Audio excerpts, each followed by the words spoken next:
I can now look back and say it changed who I am as a person, how I show up, the missions I take on in life. It was a challenge, but I always look for the rainbow, right? The light, right, in the tunnel.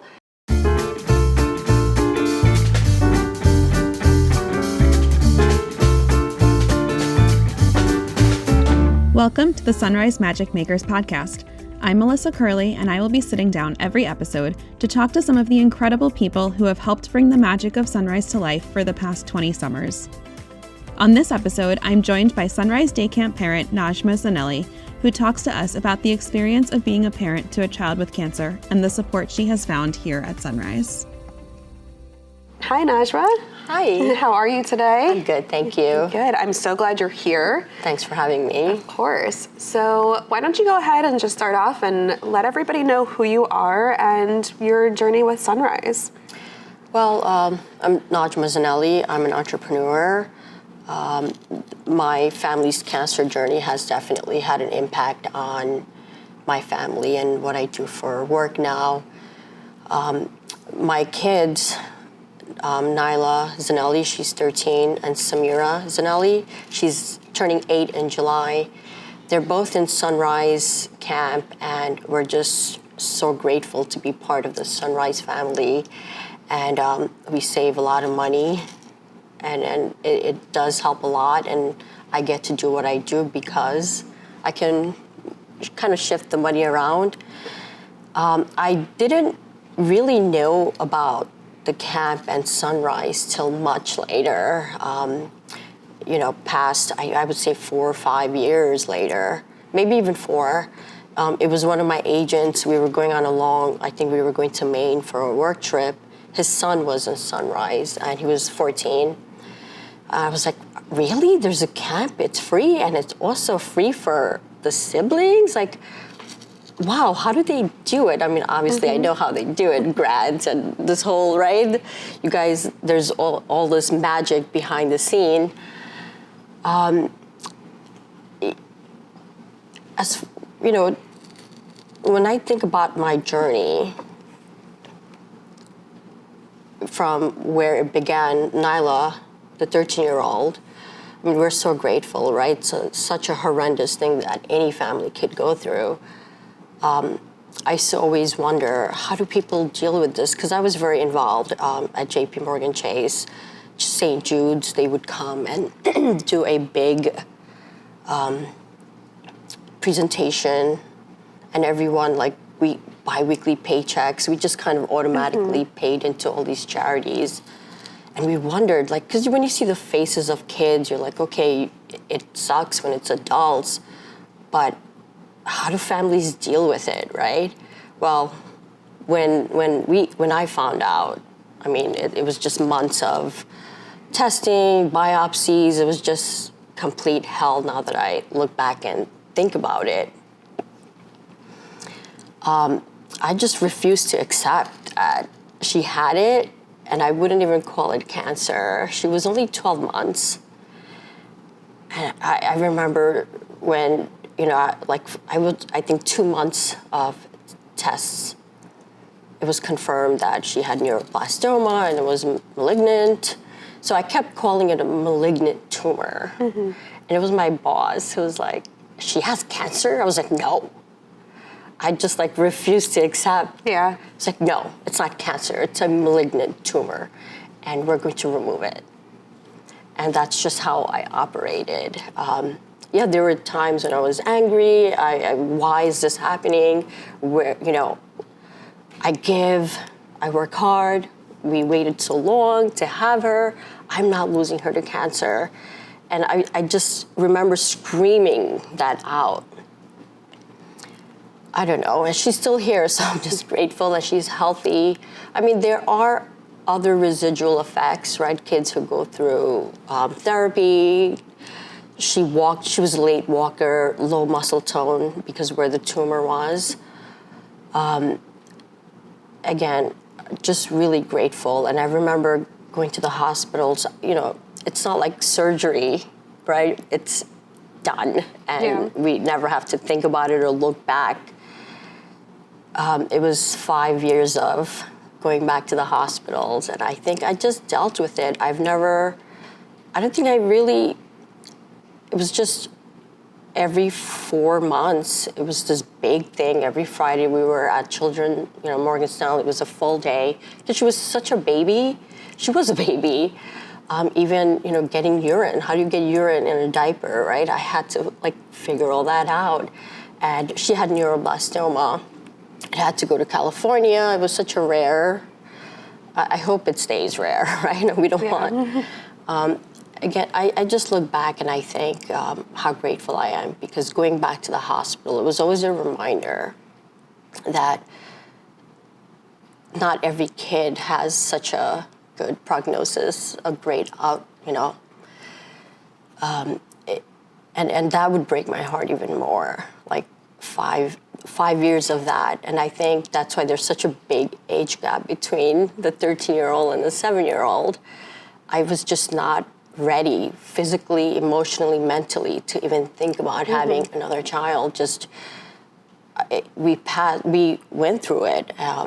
It was when the oncologist said, "Hey, we love you, but we're done here. There's nothing we're going to just find, right, from coming for all these tests." And I remember I was like, "Oh, wow, we love you, yes, but I'm glad that I'm never," and when I say never, I'm like, never. And I hope it stays that way. Because every little hiccup, and recently we went to, I'm co-chair of the parent committee. The Parent Association. Yes, the Parent Association. And I think about 2 years ago, we joined the walk, Sunrise Walks. And I kind of, it's my holiday, and we're flying out to see family. It didn't work out. It's a big reunion. But I was really do I go, do I not go? Because just seeing all the kids and seeing behind the scenes all the counselors, the directors, you hear their names from the kids. Yeah. But to meet them in person, to look them in the eye and just say thank you for all you do, that's these are the people making all the magic happen. I mean, including you, right? Everyone. That's how I look at it. And I'm kind of bummed that I'm not going to be there this year, but it's a big family reunion in Georgia. Yeah. Oh, that sounds so nice. But it was that walk where I really got to meet other families and heard their stories. So this is 10 years later. I'm exaggerating. But I never joined a parent group. I just kind of blocked it away, put it away in a box, yes, it happened. I'm strong, my family's strong, we're happy, we're grateful, this thing is behind us. Let's just move forward. Yeah. That's how I look at everything. But it wasn't until after the pandemic, during, it all started to surface. Yeah. I'd love to talk to you more about that, because I think that so much of the conversation around pediatric cancer is focused on the child, of course. And even what we do here at Sunrise, so much of the conversation is focused on the child. But for the parent, this changes your entire world, and it affects you in so many ways. And I mean, if you're comfortable sharing, I would love to talk to you a little bit more about what it's like as a parent to get that diagnosis and what support you need. Back then I didn't know what support I needed. I just kind of went through the motion, right? I just had to, even when I was falling apart, I had to be strong for Nyla. I didn't give myself permission. And even when, days when I was just crying, ugly crying, my husband would just remind me, hey, you have to be strong for her, because if you get sick, we can't be there. And I'm grateful, he has such a different outlook that I had that kind of support. He's also like a first responder, so he's just like, he knows how to handle these situations. Where I was just like, why us, why me, why her? But no one chooses, right? It's just something that happens, unfortunately, and you have to deal with it. I think without like realizing it, I just lived in victim mode for a long time, and I figured that out later. Like, why, right? These why questions, and then you go down that rabbit hole. So I stopped. I'm like, okay, it happened. Move on. It changed who I can now look back and say it changed who I am as a person, how I show up, the missions I take on in life. It was a challenge, but I always look for the rainbow, right? The light, right, in the tunnel. It changed me, I think, for the better. I was a corporate brat, as bratty as it gets. And just that anguish, I remember that anguish, that grief, every time we did a blood test, urine analysis, every 4 months, it was just PTSD all over again, like waiting for the results to come in. And I think the worst part is waiting for the results to come in, because it's like, you're hoping, you're like, yes, you're hoping for the best outcome. It's not. You're waiting for that. And it's just that week. Like hers took longer because her urine sample had to go to California, the lab there. So it took longer than, 3-4 days. I'm sure it's faster now. Just waiting was the worst. And as parents, as caregivers, we don't realize what that does to our body. And when I look at the pictures of those, not during the 5 years, during, after her surgery, my skin, my eyes, I'm smiling, but I'm not, like, it's not like, your face, like, that sparkle, yes, the sparkle was gone. I mean, I'm just happy and grateful that she's independent. She's in school.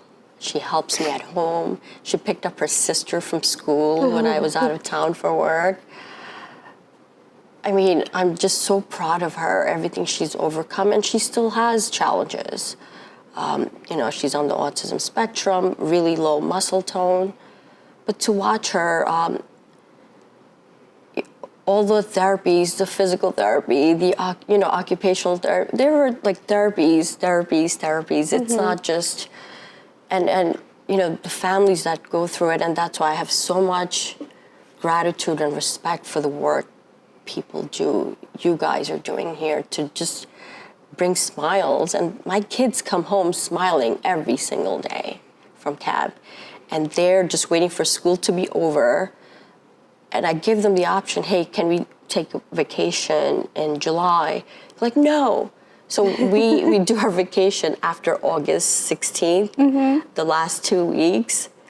That's when we do vacations, because it's like 6 weeks of camp, and they won't miss it. Even when we have family visiting, we have a pool, a beautiful backyard. It's like a resort.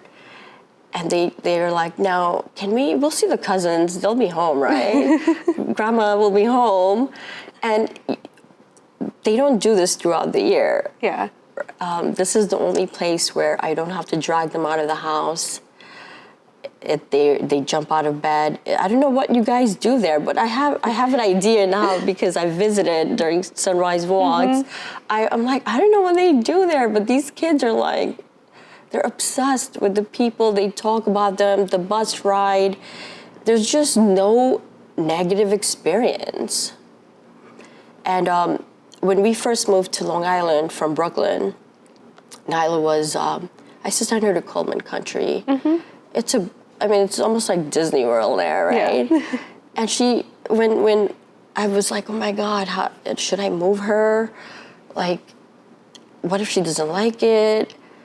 But no, she loves this camp more. And she was younger. I was like, why? What's the difference? She's like, I don't know.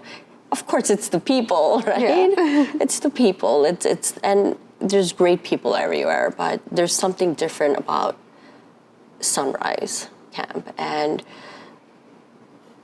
I just want more families to have access, and I know that's what you guys are doing. I speak to Lisa too, Lisa, and all the work she puts in to bring awareness. It's so that more families can have this support, because I didn't know it existed, right? So I can't say, oh, I didn't have that. I just didn't know. They're like, who was your social worker? I'm like, I don't know. I was just dying to leave the hospital. When they said discharged, she can go home, we did the paperwork and we just kind of like packed our bags and ran out of there. Yeah. Because NICU was one thing, ICU, but it was the cancer ward.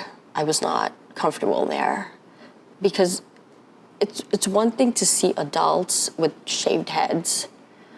It's another thing to see frail kids with shaved heads that are crying, that are uncomfortable, that are going through chemo. I couldn't, my body, something, I was like, let's just get out of here. Mm-hmm. And we ran, we just left. And I don't think our social worker had a chance to really tell us about everything that's available. We just did what we needed to do. Yeah. So I thank you, first of all, for sharing your story. And now you have taken on sort of a leadership role with our new parent association. I would love to hear more about that. And first of all, why you chose to become part of it. And, if we could talk a little bit about, the parents that we're reaching out to. I know you just had an event where you got together with some of the parents. We want to encourage parents to come and join, and, a little more about what that piece is for you now in your life. So I think it was during, not the walk, just a family day that, you guys do so much outside of the camp throughout the year. We don't even get an opportunity to tap into everything, but when we do and we go there, it's like, wow, this is amazing. Wow, look at all the people. Look how happy everyone is to be here to support these kids. And when the kids see someone, they're just like, hi, so-and-so, hi, Stephanie, hi, and Jen, they run up to them like it's a family member, right? Yeah. So it's such a precious place, what you guys created here. I love that. And when I was there, so there were QR codes, how would you like to get involved? And I was like, hey, you know what? I felt my journey was very lonely, and I saw how families, they knew each other, and I kind of wanted to be part of that. I said how I could help. It's just when you see that amount of love, care, and hey, they're saying, hey, how would you like to get involved? I don't remember what I put. I was just like, anything you need here. I just want to make sure that, whatever you guys need, I can support, my time, and I know a lot of families don't have the resources, the money, but even if it's time that we can donate to spread awareness that this is here, because I didn't know that this was available. I went through it, my family, we went through it alone. I took time off of work. I burned my vacation time. I probably Definitely, I didn't apply. I didn't put in for jobs that would take me away from home too much. I'm sure I wasn't given certain promotions because I was out so much, right?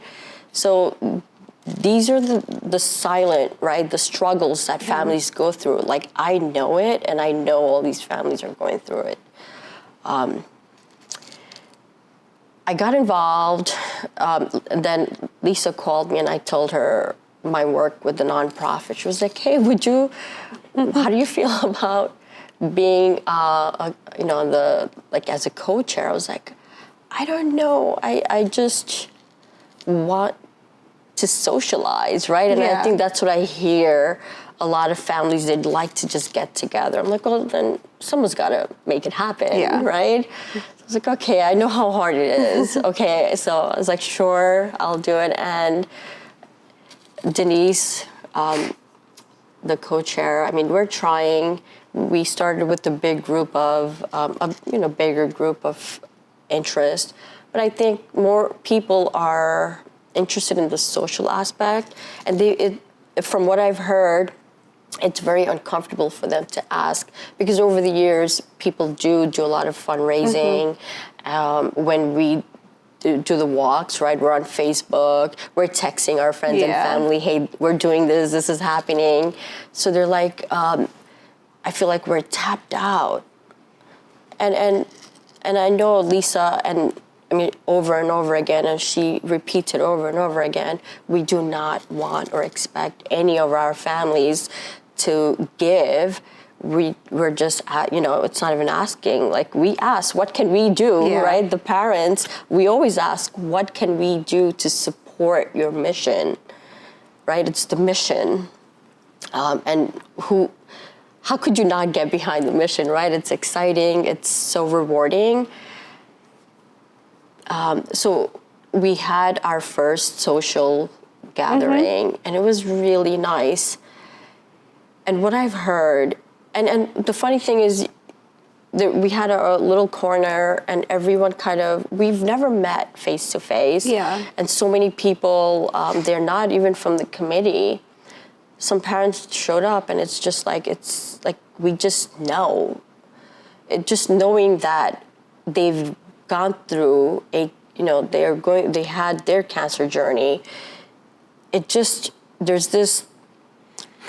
Unfortunately, there's this like camaraderie, right? Almost like instant, like knowing, just hugs, giving someone a hug, you feel the support and just that knowing.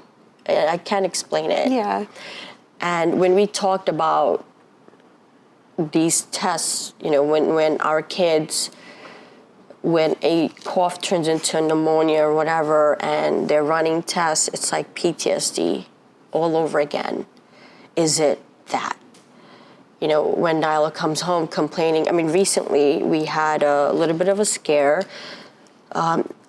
She was complaining a lot about leg pain and stomach issues, headaches. So of course the doctor immediately sends us to the neurologist. I'm like, why? I do not want to do this. But because of her history, right away we start running all the tests, MRI, and I'm sitting there, and this was just a few months ago. No, don't do this. Like, I'm praying, right? I'm praying to every God, universe, you name it. I'm just praying like, no, please. No, not after all that. It's like, when you're fighting for years, it doesn't end. And this was what, at that table, we had beers, we had our wine, we laughed, and we talked about these things. And it almost became a therapy session. But not like, oh, you should do this. It's just us expressing what we went through and what every little cough could turn into. And it takes us back to that moment when we heard or found out, or we got the diagnosis that our child has cancer, and how every little thing, and that fear is always there. It doesn't go away. Even 5 years later, it's always there. as much as I'd love to just put it away in a box like it never happened, it happened, and the body remembers. So every time they take her for this test, urine, blood, just waiting for those results and everything that comes back, yes, yes, yes, and she's cancer-free, there's nothing. It was just, who knows, she's a teenager, and we don't know, but everything just takes us back. So everyone's just really, and we're just grateful to be part of this. And I use that word a lot, right, gratitude, because I've seen the kids that were there, and there were kids who just never make it. And those parents live with this. So I look at it as I've had the best outcome from something so horrendous, and I don't take it for granted. I don't. And I know that the other families, even though they're still, going through some sort of therapy, still seeing oncologists, because we're all at different stages. And maybe because I'm past,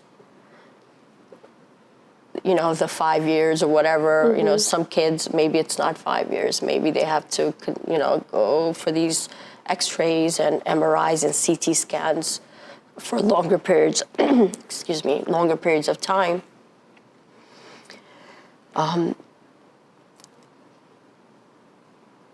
Just seeing everyone, it's like we have a tribe here, and you guys created this for our kids, and our kids bind us together, and we're busy, and we get caught up with soccer and the everyday things that we want our kids to be part of, right? And we talked about how can we support this mission. I feel the responsibility, and that's how I've always been. As I move along, I like to pull people, my team, wherever I am. If I'm doing well or whatever it is, I feel personally the responsibility to bring others along, to lift them, because they may not be where I am. So anything I can do to support, give back, I'm here. That's how I look at it. And that's why I joined the Parent Association. Oh, that's a wonderful way to look at it. What I found over the last 20 years of Sunrise is there's so many unexpected pieces that we've been finding. You build a camp for children with cancer, but what does that really mean? And things like the effect on the parents and being able to have a place of community. As a parent with young kids, I understand the need for that community and the people who understand and the people that you can talk to about all of your hopes, your fears. So I'm so glad that you were able to find that place within Sunrise. And I know there are so many parents like you out there who need that. And, we're so grateful to you for stepping up and helping, get this association, the Parent Association running, so that can happen. It's a new committee. And maybe we can call it something else. Maybe the word fundraising sounds like we're asking people for money. It's just awareness. I look at it as awareness. It's, you can't, people, right? I never felt comfortable speaking about my family's journey and how it impacted us. But as the more I shared, I see how it allows other people to let their guard down and come forward and talk about their darkest moments and that relief from just letting it out. Yeah. It's nice. We're not therapists, right? But it's just sharing the stories. Yeah, and having someone who understands. Right. Yeah. Right, because even pre-cancer, I used to say, my God, how do these parents deal with this? It's terrible. When it happened to our family, I wasn't thinking. It was just doing. I was just reacting. I did whatever I had to do and then move on. I love talking to you today and hearing all of your thoughts and about Sunrise and how your family's story has changed you. Before we wrap up, I do need to ask you a kind of a fun question. Okay. I want to know, it's a Magic Makers podcast. It's the 20 Summers of Magic. We're talking about magic. What is your most magical moment with Sunrise, or your favorite memory? My favorite memory was when I stepped off that bus and I just saw my kids run off. Deanna, so-and-so. I'm like, where are they? But then, like, they feel safe. They're safe here. They're happy. It's like they were at home. And for me, that was such a magical moment. I'm like, wow, I'm so glad I have this place to send them every summer until they age out of it. That to me was like, wow. Because my kids are like really attached. Like I have to push them away, but they just ran off and they did. People were running up, taking them, carrying them. I was just like, they love them so much. There's so much love here. That's what makes it different. It's so different. The love, the care. Well, thank you so much for being here. Thank you for everything you're doing for Sunrise. I know this is just kind of... This is the beginning. This is the beginning of a great journey, I know. And I hope that we can recruit, more people, and I'll work with Lisa and we'll figure it out. Yeah, we because will. I know the families I talk to, they all feel the same way. They just don't know how to do it. Yeah, we'll get them there. Yeah. We will. Thank with your you help. for having me. Thank you. Thank you so much for coming today. It's my pleasure.